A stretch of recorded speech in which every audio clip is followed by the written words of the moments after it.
कधीच नाही चुकणार तुमचे फेवरेट टीव्ही शोज झी5 सोबत, तेही एकदम फ्री। जी मुलगी तुझ्या आजीच्या मरणात जबाबदार ठरली तिची तू वकिली करतस।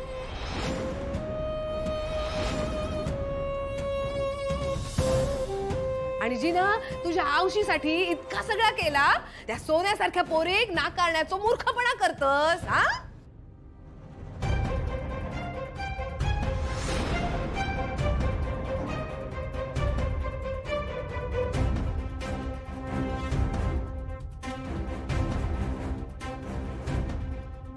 वा चारू वा, चांगलं काम केलंस तू, कौतुक आहे तुझं। लाली, तू म्हणतेस ते अगदी बरोबर आहे, कौतुक हे प्रत्येकाचं झालंच पाहिजे।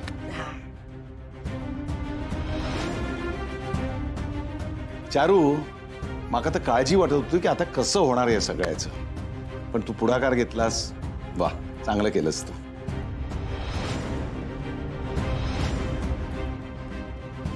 बंधू, रात्री माका उशिरा आठवला तुझ्या मेवण्याचं नाव यादीत टाकायचं राहून गेला, ते टाकायला हवं ना आपल्याला। अरे पण दादा आपण तर मान्य, हा माका मान्य आहे, आठवतंय माका मी काय बोलला ते। आपला काय ठरला होता, जवळच्या नातेवाईकांना बोलवायचा, बरोबर हो ना? मग तुझा मेवणा कुठे परका आहे, तो घरातलाच आहे ना। हा हा हा म्हणून म्हटला तू का। चारू, तू एक काम कर, तू तुझ्या बाबांचं नाव यादीमध्ये टाक। हा हो दादा, खरं तर मलाही वाटत होतं की त्यांचं नाव लिहायला हवं, पण मग असं वाटलं की तुम्हाला चालेल नाही चालेल म्हणून मी नाही लिहिलं। अगं मग आता लिही ना, घे त्यात काय एवढा, घे लिही।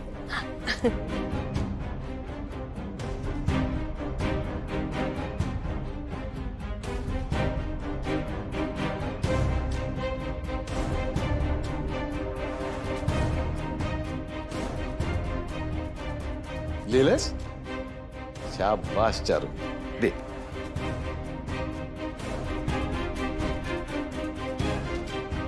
कमाल आहे चारू, यादी तूच केलीस ना?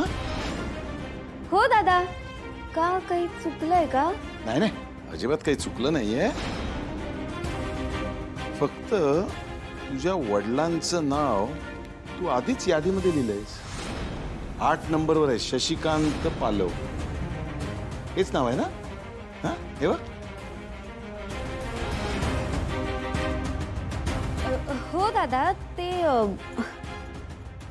रात्री ते अर्धवट झोपेत लिहिलं ना, त्यामुळे लक्षात नाही आलं।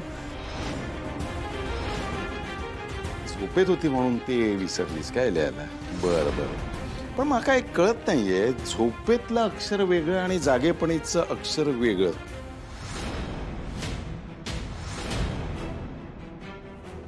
ते कसं काय? लाली बघ, तुला वाटतंय का?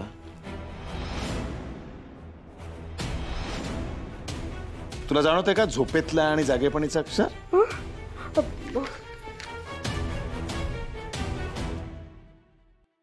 झी5 ॲप डाउनलोड करा आणि पहा सर्व एपिसोड्स एकदम फ्री।